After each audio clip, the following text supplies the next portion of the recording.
binubulong dyan? Ano sinasabi mo, Ate Maria? Ang laki ng ulo mo, Senyorito Pepe. Oo nga, parang butete. Hindi malaki ang ulo ko. Hindi malaki, apakalaki.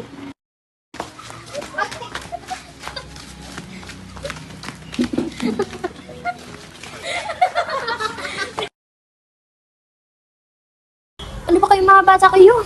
Ang kukulit nyo. Ang dudumin nyo na. Tawanan nyo ako ngayon. Nakikita nyo lahat ng monumento ko sa iba't ibang lugar.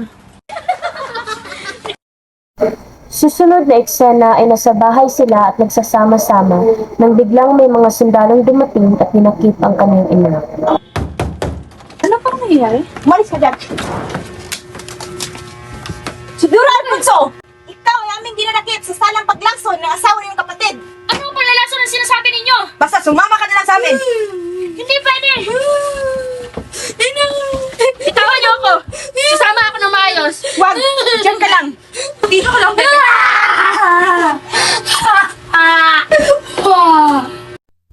Nilitis ang kanyang ina, ngunit sa kabila ng kulang na ebidensya sa mga paratang ay ikinulong pa rin ito.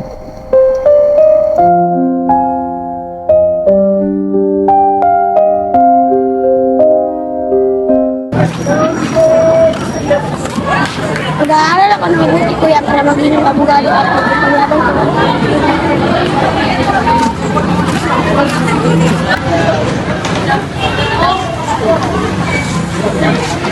Ano lugar to kuya? Ito ang paralan ng Ateneo. At dito kami mag-aaral. Simula ngayon, hindi mo muna gagamitin itong pangalan. Ang gagamitin ang pangalan ay magsalita. Maliwanag? Sa kanyang pag-aaral sa Ateneo ay naging kilala siya bilang isa sa pinakamagaling na estudyante sa pagtula, pagguhit at paghina. At marami ang kanyang natutunan hanggang siya ay lumaki. Tigilan mo nga yan, Carmen. Andito tayo upang makapag-aral. Para magkaroon ng kalaman. Hindi para makapag-asawa ng mayaman. Pero dapat, Lenor, hindi ka rin malupit sa nanay mo. Kasi ang iniisip lang nun ay ang kabutihan mo. Anong kabutihan nun? Para gawin akong palahian? Para sa mga barakong magpapayaman ng aming pamilya? Santissima Leonor, mas malupit pa pala ang iyong bibig. Akala ko'y ako lang.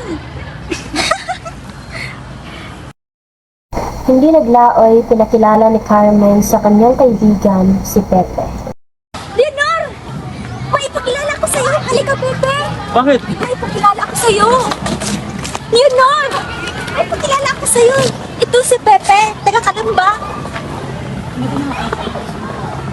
Ganang araw, binibini. Kalaunay nagkamabutihan si Leonor at Rizal at naging magkasintahan.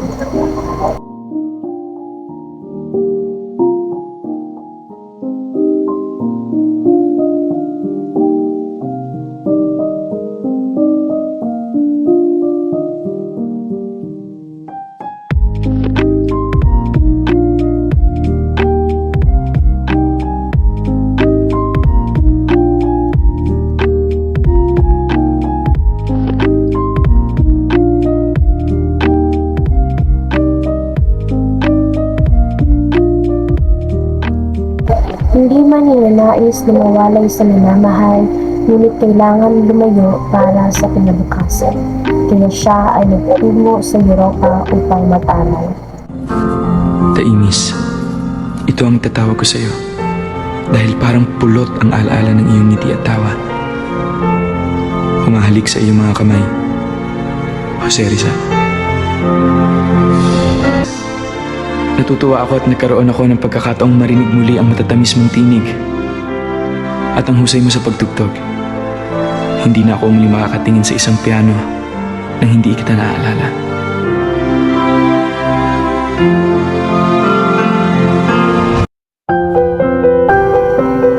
Nagpunta si Pepe sa kilala nilang Don Ortiga na dating alkalde ng Maynila at si Pepe ay nabighani sa ganda ng binibining kanyang nakita at nakilala.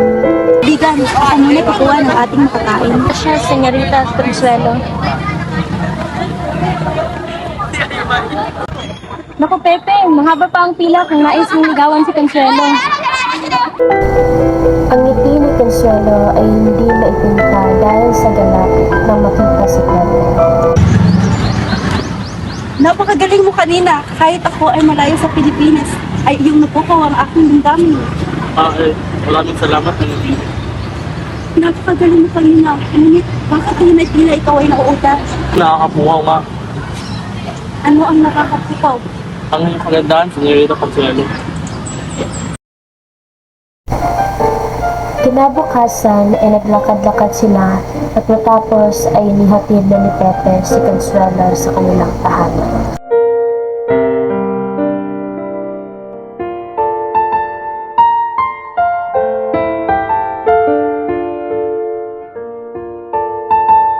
Maraming salamat, Pepe. Wala naman. Lagos mo ang saya kayo. Pero si Ray. Kinagabihay, inatake ni Eduardo si Pepe at pinagbantaan ito kung hindi lalayuan si Consuelo dahil mahal ito nito at nais na lumayo si Pepe.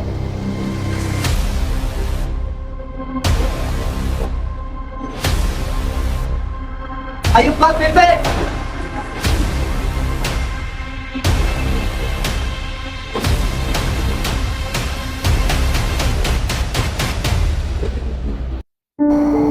Pinuntahan ni Pepe si Consuelo bago umalis at pumunta sa Paris para magbakasyon.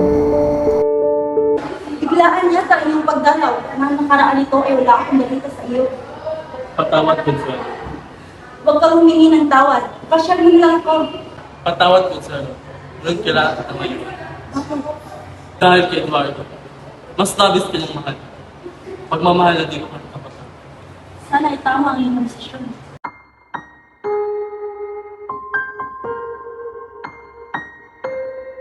Kalaunay, isinulat na ni Rizal ang kanyang unang nobela patungkol sa nangyayari sa kanyang minamahal na Pilipinas at pinamagkatan nitong Loli Mitangel. Ito ang naging daan para mabuksan ang mga mata ng kanyang mga kababayan para sila ay lumaban para sa kanilang kalayaan. At tuluyan na nga itong nagbalik sa Pilipinas at inalaw ang kanyang kasintahan na si Leonor.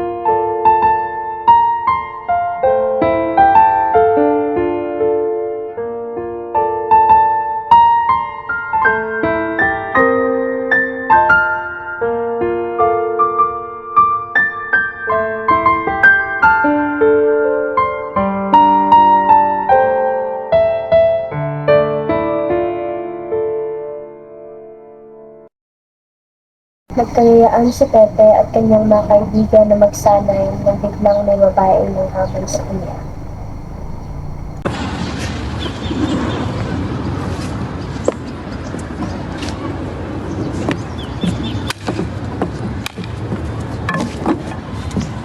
Sara mo ang iyong bibig sila.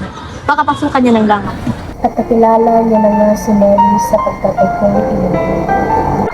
Kinagabihay, nakatanggap si Pepe ng sulat mula kay Leonor na ikakasal na ito sa ibang lalaki.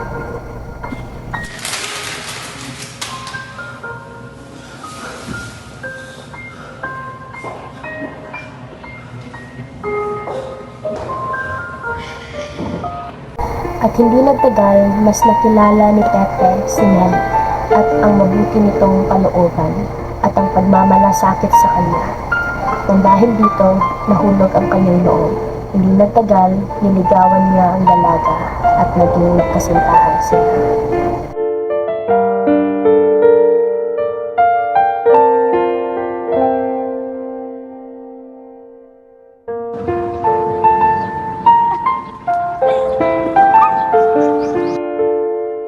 At hindi nagtagal ay inaya na ni Pepe si Nelly na magpakasal at makipag-isang dibdib sa kanila. Ipinagtapat na ni Nelly ang kanilang planong pagpapakasal ni Pepe sa kanyang pamilya, ngunit labag ito sa kanilang pagpapakasal. Si Mamo, hindi siya kumapal sa pagpapakasal. Hindi siya kumapal sa akin na kaya mo magbabagay sa akin. Hindi na totoo yan! Alam ko, pero parang nagpugat ito sa iyo rin-rin. Pero kung kaya kong lumipas sa pagiging pagkakante, kagaya namin. Siguro naman, tingnan ko kung mababaw ang lumis sa kansin. Pero paano kanina? Sigurado mo nakakalakan kung nalaman ito. Siguro nga tama pamilya mo. Mas mabuti ba na laging makalin mo? Huwag ka na magdahilan, Pepe. Alam ko na nagigla ka sa pag-alam mo sa akin ang akal. Pero alam ko naman, hindi mo ko minahal ang buo.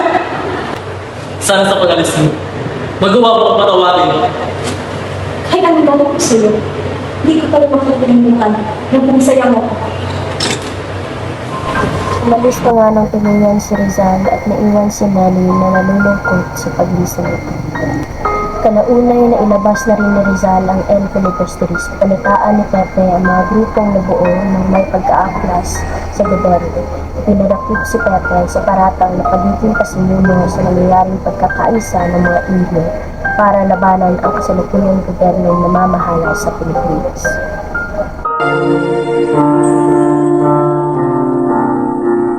Walang dapat ihingi ng tawad, lalo na't naging tapat ka sa iyong layunin, anak ko.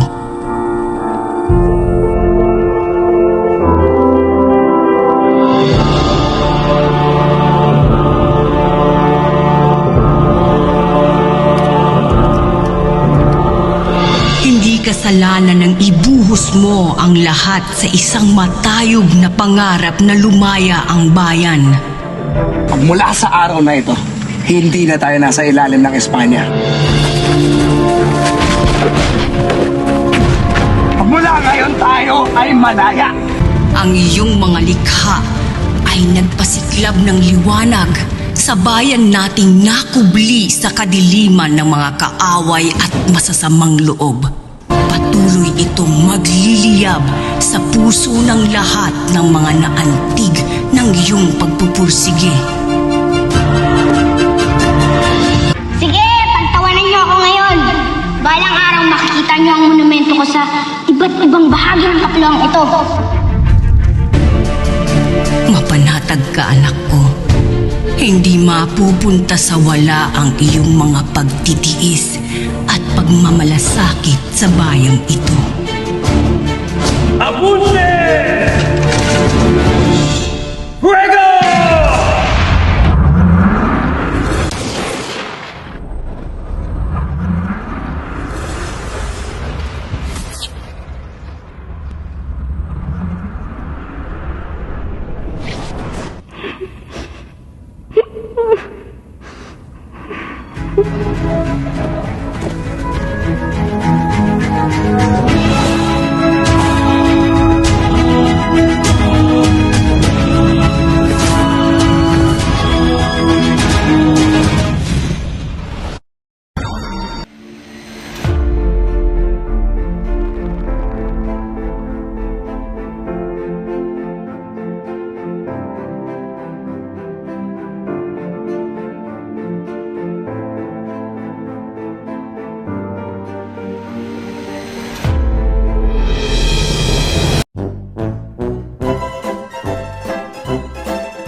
Kung kaya mo, di ko alam.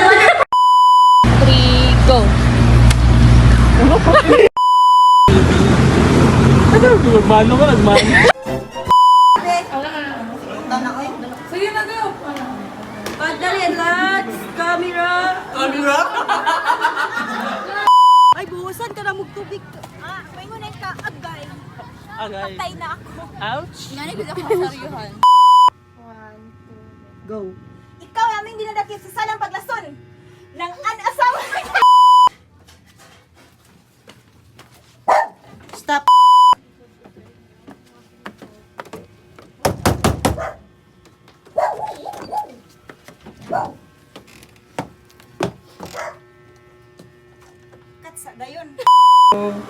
1, 2, 3, go!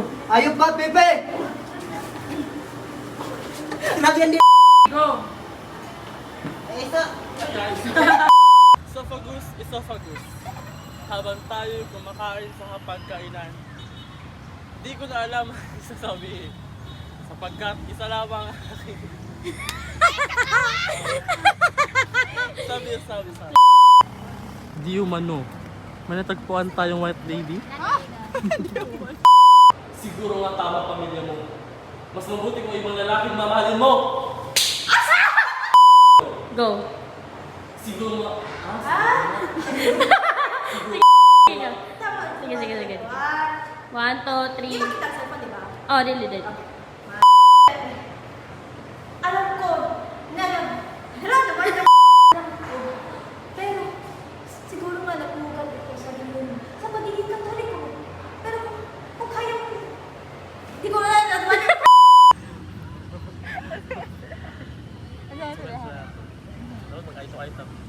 Ihatag ang kuhan. Wala pa. Amula. 1, 2, 3. Happy Mother's Day! Okay. 2, 3, wait lang. Go!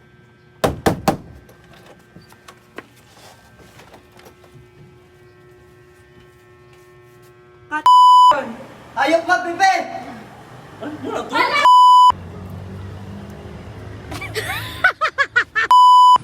One, 2, 3, 4, 5. Sumukha mo ka! Senior Jose!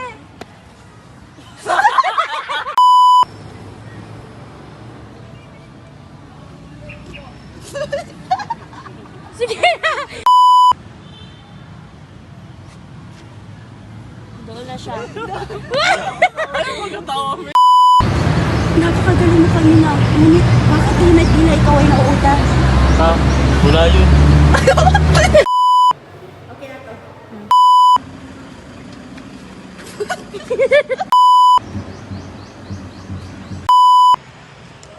Life update, guys. Life update. For today's video is well down to... Na... na...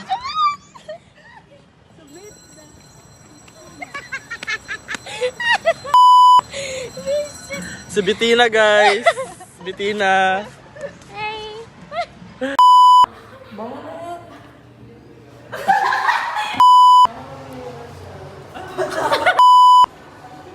Biglaan yata yung pagdalaw. Nabalita! 2, 3, go. Bigla na nawala! Biglaan naman yata ang iyong pagdalaw. Chucho! Ay, malakaw na. Sumbagat. Ikaw, Piritso.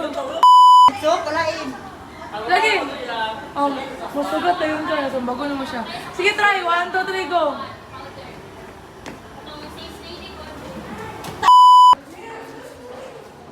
Bawas. Go. Siguro... Ano titi? Ba't nilabas? Si Mitch Ugma, then pag umana na is nag-ingon ko sa iya ha, tapos nagpaon ako siya kay Washi ni Sugot. Ano phone ako mag-edit.